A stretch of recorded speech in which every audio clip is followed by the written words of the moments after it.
I prodotti alimentari in eccesso, invenduti o prossimi alla scadenza possono trasformarsi da spreco a risorsa per chi ne ha più bisogno. Possono anche essere prodotti con vita lunga, ma non vendibili per difetti all'imballo, pezzatura non conforme o perché superano le quote di mercato consentite. L'Associazione da Spreco a Risorsa e la Cooperativa Sociale Verlata collaborano per recuperare e distribuire le eccedenze alimentari che altrimenti andrebbero sprecate.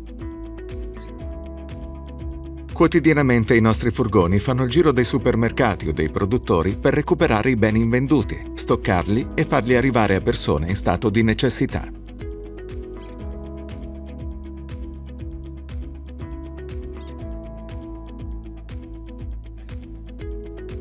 I nostri donatori sono punti vendita della grande distribuzione, produttori alimentari o organizzazioni di produttori ortofrutticoli.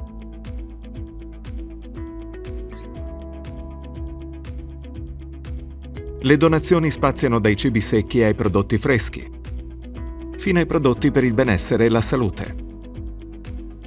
Particolare impegno è dedicato alla gestione dei congelati.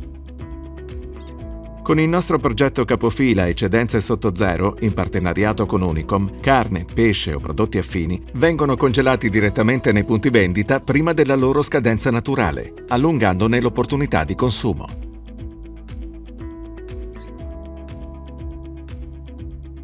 Altre donazioni provengono dai carrelli solidali, da collette alimentari, donazioni private o fondi nazionali ed europei.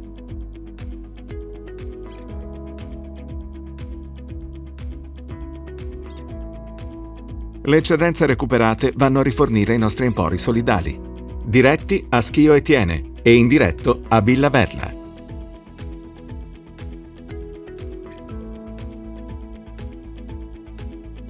Un emporio diretto è organizzato come un vero e proprio supermercato, ma i beni a disposizione non hanno un valore economico, bensì un punteggio.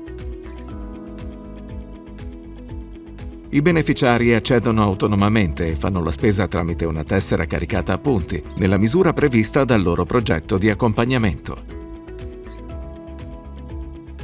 Oltre alla spesa, l'Emporio offre servizi di educazione alimentare, centro di ascolto, assistenza fiscale e sportello antiviolenza.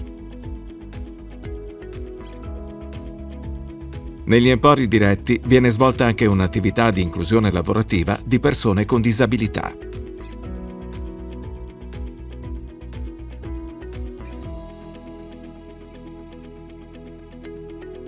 L'emporio indiretto invece non accoglie direttamente beneficiari, ma funge da centro logistico. Svolge la propria attività distribuendo gli aiuti alimentari tramite un sistema capillare di realtà no profit, che si approvvigionano a Villa Verla e distribuiscono poi negli sportelli periferici dislocati nel territorio.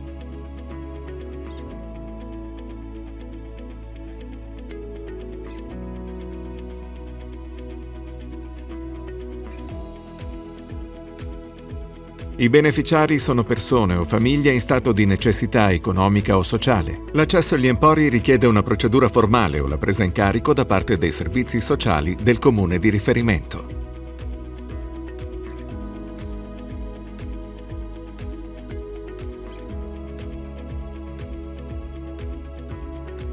Sono molteplici gli effetti degli empori solidali.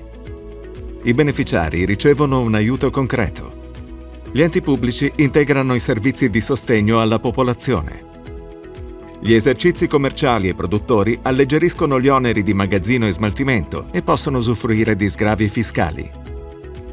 Le associazioni no profit mettono in moto percorsi di solidarietà. Diminuisce il volume dei rifiuti prodotti, riducendo l'impatto negativo sull'ambiente.